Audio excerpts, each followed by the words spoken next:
परिचय। वाह, चारों तरफ हरियाली। मुझे गांव में यही अच्छा लगता है। लेकिन वह जमीन खाली है। ऐसा क्यों है पिताजी? साहिल, अब वह जमीन उपजाऊ नहीं है, लेकिन बहुत समय पहले उसमें विभिन्न तरह की फसलें पैदा होती थीं। तब जमीन अनुपजाऊ कैसे हो गई? मृदा अपरदन के कारण बेटा। मृदा अपरदन? यह क्या है पिताजी? बच्चों, मृदा अपरदन आज संसार में पर्यावरण की सबसे बड़ी समस्याओं में से एक है। मृदा अपरदन और संरक्षण, इस पाठ के अंतर्गत इसके बारे में और ज्यादा जानने के लिए हमारे साथ आओ। आओ सीखें। मृदा अपरदन को परिभाषित करना, मृदा अपरदन के कारणों को बताना, पर्यावरण पर मृदा अपरदन के पड़ने वाले प्रभावों का वर्णन करना, मृदा अपरदन के रोकथाम के उपायों की चर्चा करना। मृदा भूमि या मिट्टी, यह हर जगह है। हम इस पर चलते हैं, इस पर गाड़ी चलाते हैं और पौधे उगाते हैं और बहुत कुछ। आप चकित हैं कि यह क्या है? यह मृदा है। मृदा पृथ्वी की सबसे ऊपरी परत है। इसमें राख में बदल चुके विभिन्न चट्टानों का मिश्रण, पानी, हवा, खनिज और विभिन्न प्रकार के सजीव और मृत जीव होते हैं। यह पौधों की वृद्धि के लिए प्राकृतिक माध्यम उपलब्ध कराती है। सभी मृदा में मुख्यतः 4 पदार्थ समाहित होते हैं: जल, वायु, खनिज कण और जैव पदार्थ। लेकिन मृदा की उत्पादकता तेजी से गिरी है। मृदा अपरदन इसका मुख्य कारण है। आइए इसके बारे में जानें। मृदा अपरदन जल या वायु द्वारा मृदा का प्राकृतिक क्षरण मृदा अपरदन कहलाता है। चित्र को देखें। ऊपरी सतह से मृदा का गायब हो जाना और जमीन पर गड्ढे बन जाना मृदा अपरदन के लक्षण हैं। मृदा अपरदन का कारण। जल। दोस्तों, आइए मृदा अपरदन के कारणों को जानें। सबसे मुख्य कारण पानी और हवा का बहाव है। जमीन पर बहता हुआ पानी अपने संग मिट्टी ले जाता है। बारिश के दौरान मिट्टी के कण बारिश की बूंदों की वजह से उखड़ जाते हैं। बहते हुए पानी के साथ मिट्टी के कण भी बह जाते हैं। बाढ़ भी मृदा अपरदन का एक मुख्य कारण है। मृदा अपरदन का कारण। हवा। मृदा अपरदन के लिए जिम्मेदार दूसरा कारण हवा है। हवा मिट्टी के महीन कणों को उड़ाकर दूर ले जाती है। आंधी के दौरान यह मिट्टी के बड़े कणों को उड़ाकर दूर ले जाती है। मृदा अपरदन का कारण मानवीय गतिविधियां। यद्यपि मृदा अपरदन अपने आप में प्राकृतिक रूप से होने वाला पराक्रम है, लेकिन बहुत से मामलों में मानवीय गतिविधियों के कारण यह बढ़ जाता है।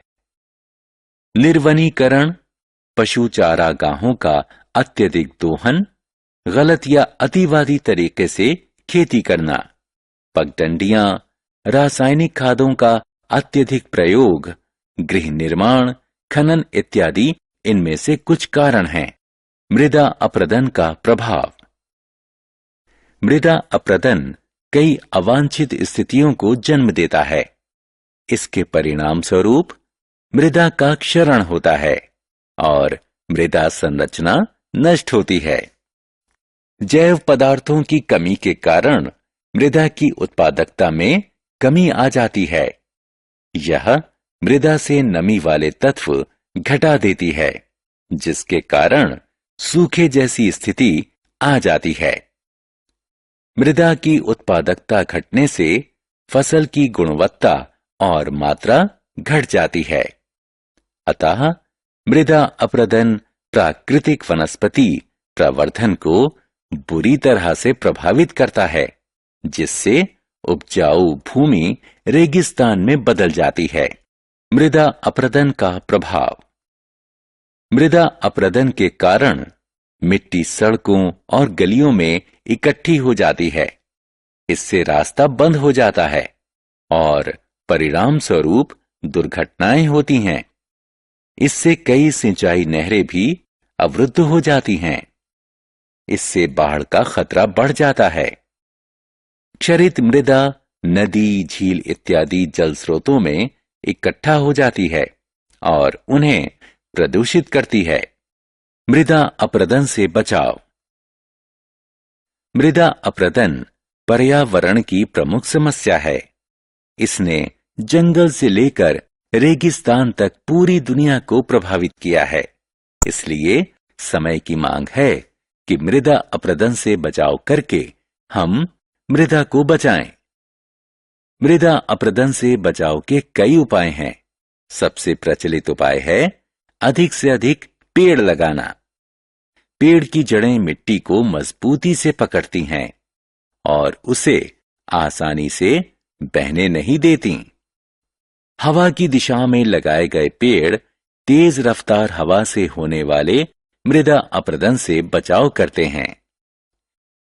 जानवरों द्वारा चारागाहों का अत्यधिक दोहन के रोकथाम से भी मृदा अपरदन को कम किया जा सकता है। बांधों के निर्माण से भी मृदा की क्षति कम होती है। खेती की कुछ आधुनिक तकनीकी के प्रयोग की आवश्यकता है। उदाहरण स्वरूप, एक ही भूमि पर अलग अलग समय में विभिन्न प्रकार की फसलें उगानी चाहिए। विभिन्न प्रकार की फसलों को एक ही भूमि पर क्रमानुसार लगाना चाहिए।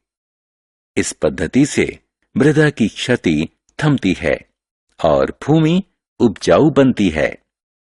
याद रखें दोस्तों, मृदा बहुमूल्य प्राकृतिक संपदा है और यह हमारा दायित्व है कि इसके संरक्षण के लिए हम पर्यावरण को स्वस्थ रखें। आओ खेलें। स्तंभ क में दिए गए शब्दों पर क्लिक करने के बाद स्तंभ ख में दिए गए शब्दों पर क्लिक करके सही मिलान करें।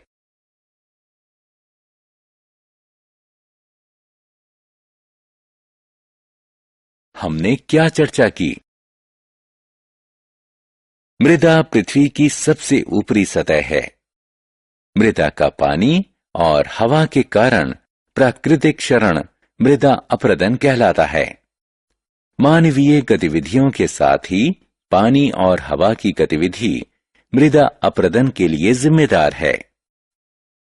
मृदा अपरदन भूमि की उर्वरता को घटा देती है और वनस्पति प्रवर्धन को बुरी तरह प्रभावित करती है। भारी संख्या में पेड़ लगाना और खेती की आधुनिक तकनीकों के प्रयोग से मृदा अपरदन को रोका जा सकता है।